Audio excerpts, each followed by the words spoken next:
अच्छा, हमारे साथ सुरेश कुमार गोयल जी भी जुड़ गए हैं, यहाँ पर राजनयिक रह चुके हैं। सुरेश गोयल जी, ये जो कुछ हम देख रहे हैं श्रीलंका में, इसमें चीन की क्या भूमिका आपको नजर आ रही है? चीन का क्या हाथ देखते हैं इसके पीछे?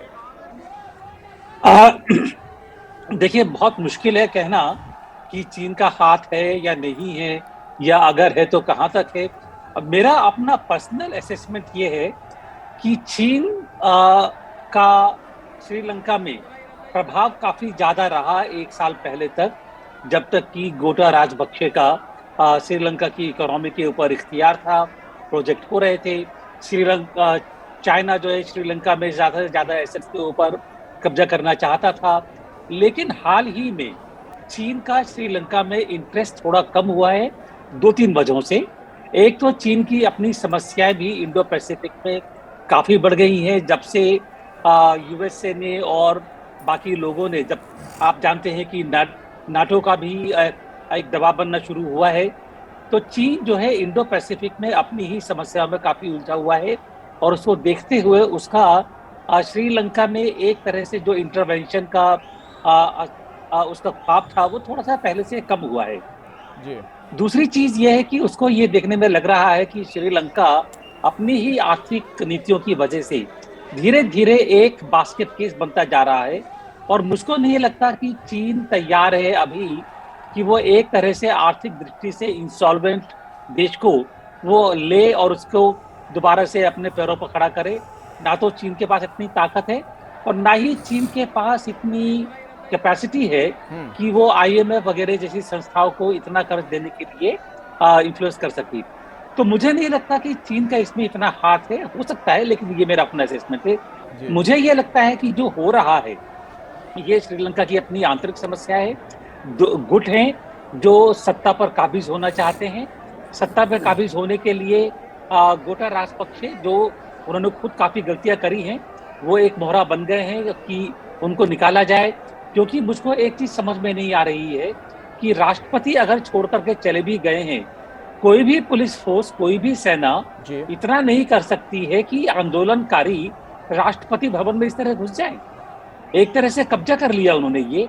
और ये नहीं हो सकता है कि वो सारी की सारी जो जिम्मेदारी है कि जो पतन हुआ, आर्थिक पतन, उसके लिए खाली एक गोटा को जिम्मेदार ठहराए। पूरी सरकार है वहां पर देखे। तो मुझको लगता है कि सरकार का अपना एक रुख चल रहा है। सत्ता के लिए कोई ना कोई जो गुट है, तीन चार गुट, सबके बीच में एक ये कंपटीशन चल रहा है। अभी पत्ते खुल रहे हैं, देखिए कि क्या होता है। स्पीकर मीटिंग कर रहे हैं शाम को। इसके बारे में जरा जान लेते हैं जो आप कह रहे हैं सुरेश जी। इसके बारे में हमारे सहयोगी आशीष कुमार सिंह हमें विस्तार से जानकारी देंगे। आशीष, अब सभी लोगों के मन में यही सवाल है कि श्रीलंका में आगे क्या होगा? आपको क्या सूचना मिल रही है? किस तरह की स्थिति बनती हुई दिख रही है आपको?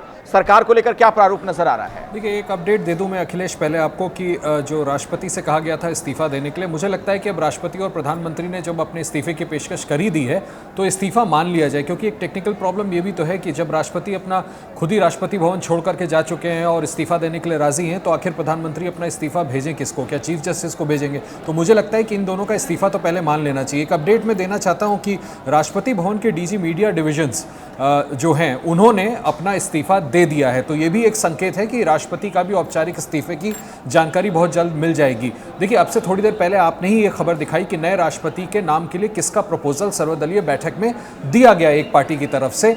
एक सबसे पहला कदम यह है कि राष्ट्रपति होगा कौन। राष्ट्रपति की नियुक्ति होगी संसद के अंदर। जैसा मैंने आपको बताया था, अगर निर्विरोध चुनना होता है, कोई सामने नहीं खड़ा होता है, तो उसको स्पीकर राष्ट्रपति नया घोषित कर देंगे। प्रधानमंत्री one of the member of parliament होगा, वो भी चुन लिया जाएगा। मुझे लगता है इस सर्वदलीय बैठक में अखिलेश, ये बहुत इंपॉर्टेंट है कि unity government, all party government बनाने पर सहमति मुझे लगता है इसलिए बनी है क्योंकि आपसी सहमति बन गई है कि विपक्षी किसी दल का संभव है कि अब कोई प्रधानमंत्री होगा। वो कौन होगा उसका नाम थोड़ी देर में सामने आ जाएगा। रही बात संवैधानिक प्रक्रिया की, तो 3 दिन के अंदर संसद का सत्र बुलाना है। स्पीकर टेम्पररी प्रेसिडेंट होंगे। सबसे बड़ी बात कि इस बैठक में यह भी तय कर लिया गया कि स्पीकर टेम्पररी प्रेसिडेंट होंगे। तो अब वो जल्द से जल्द सदन बुलाएंगे। सदन के अंदर प्रधानमंत्री और राष्ट्रपति की नियुक्ति हो जाएगी। और मुझे लगता है कि इसी वजह से आप देखिए कि प्राइम मिनिस्टर ने जो अपना इस्तीफा ऑफर किया है, उन्होंने वो 3 कारण भी बता दिए कि अगले हफ्ते ये चीज़ें होने वाली हैं। आईएमएफ की रिव्यू होनी है, फूड प्रोग्राम की तरफ से डायरेक्टर आने वाले हैं, तो इन सभी चीज़ों को ध्यान में लेते हुए उन्होंने ये कदम उठाया है। तो निश्चित तौर पर मुझे नहीं लगता कि अगर इस प्रक्रिया को अगर हम कॉन्स्टिट्यूशनली देखें तो बहुत ज़्यादा लंबा समय लगने वाला है। चलिए ठीक है आशीष।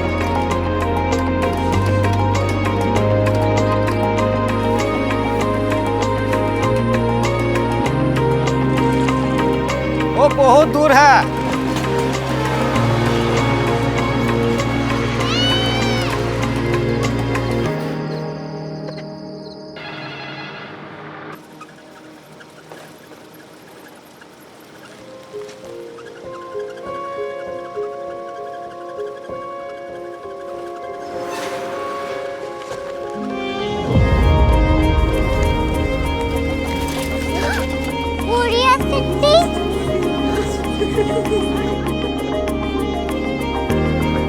दुनिया को कुछ लोग बड़े होते हैं। कोरिया सिटी कहाँ है? प्रोफेसर साहब को पता होगा।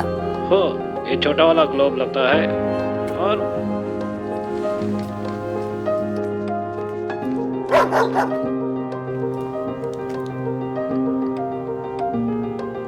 पता नहीं, मेरी बेटी से जाके मिल लो, शायद उसे मालूम हो।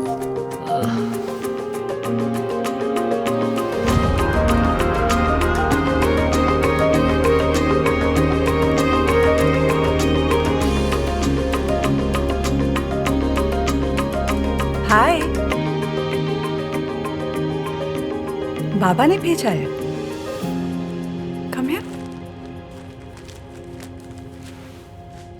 Korea city. कोरिया सिटी नहीं, क्यूरियोसिटी। वो क्या? That's what brought you here. जो तुम्हें यहाँ तक ले आया। क्यूरियोसिटी।